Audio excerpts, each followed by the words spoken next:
Ooh.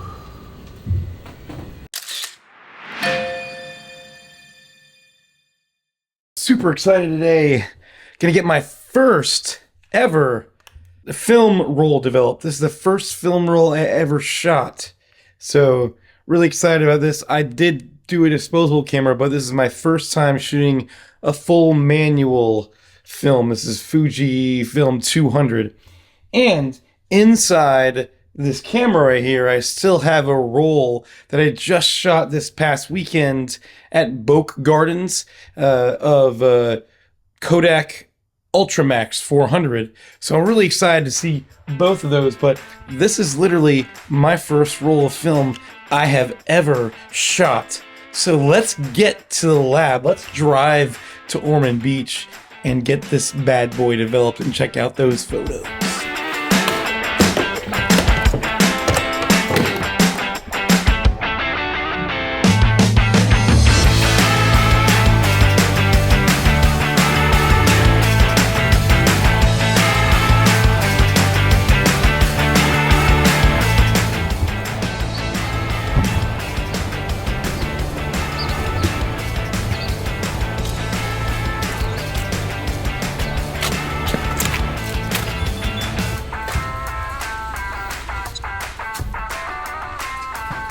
What up?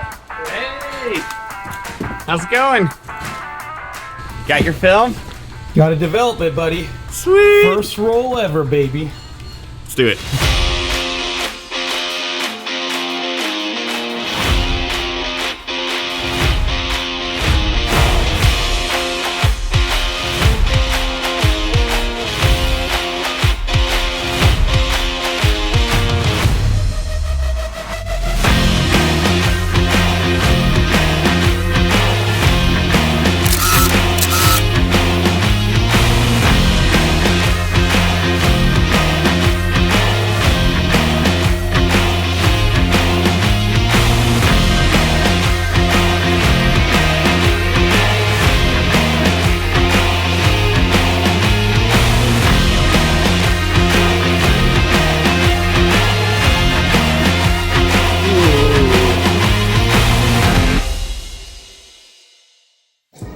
Paul's Fuji 200 here on the Nuritsu scanner, and right away we definitely have some sort of light leaks going on. You have these images here, they're completely washed out, but we got a little bit of an image here. But why is that, man? What in the world happened there? What in the world happened? Like, seriously. Dude, you probably opened your camera. Did I really open it? I think you did. Let's keep going. And it's so light leak that the Nuritsus actually having a hard time aligning it. So we may actually have to go back and rescan this and do a manual scan. Man, you're just making a lot of work for me today. Ugh. I think we're gonna have to. So we're gonna burn through this and rescan it.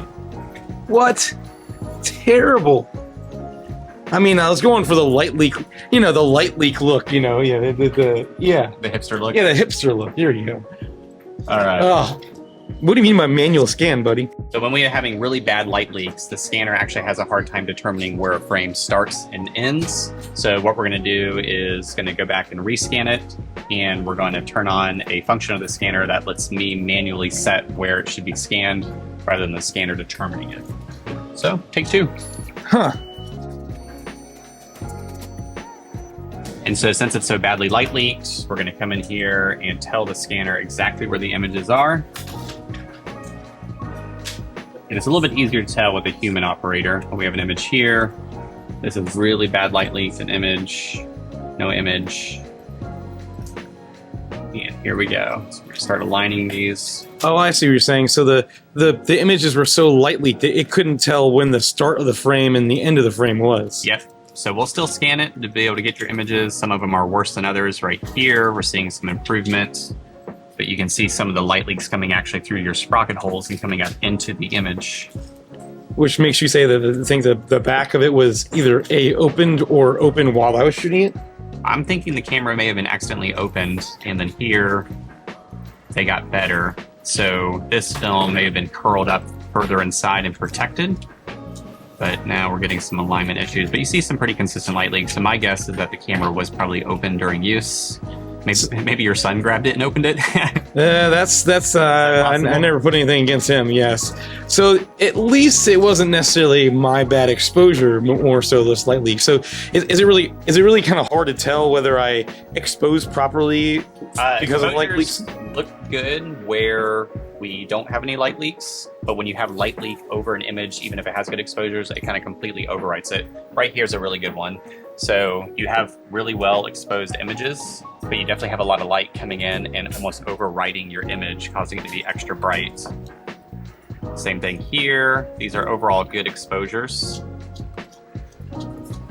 These are a little bright, so these may be a little overexposed. This is a little dark, but you still have your light leaks coming in.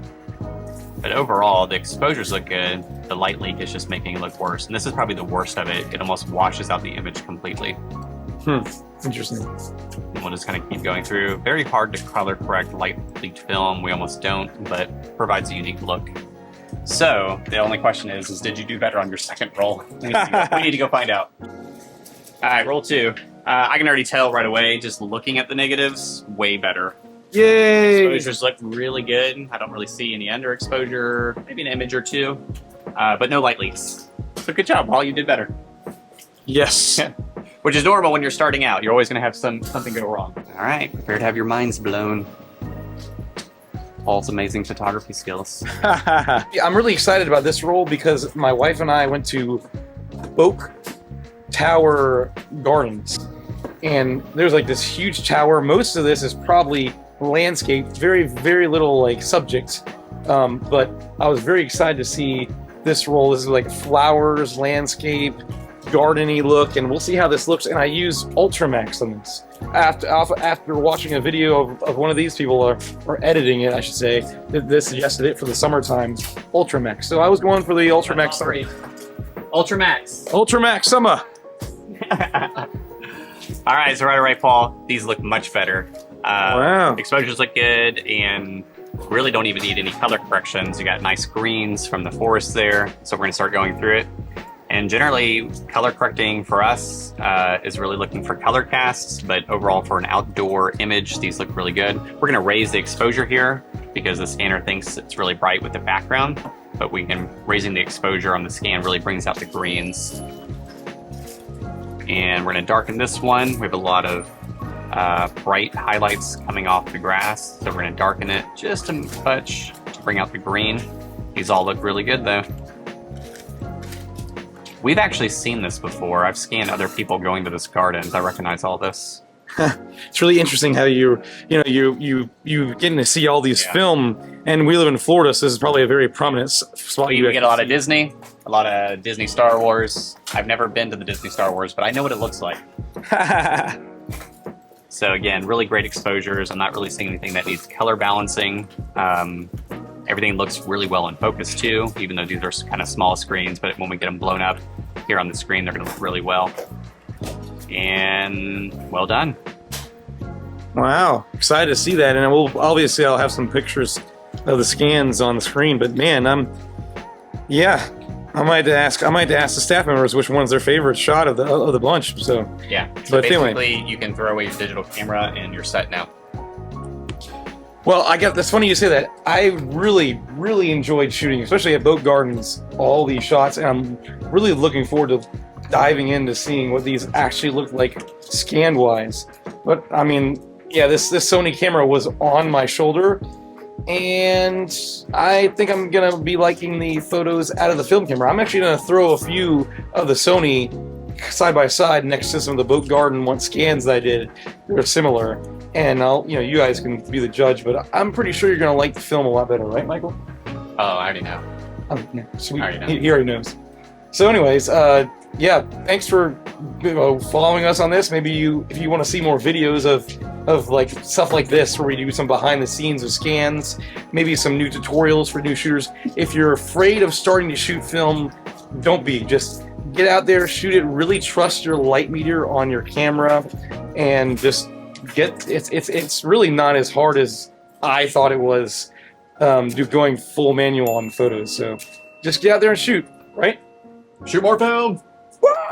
I develop film, not feeling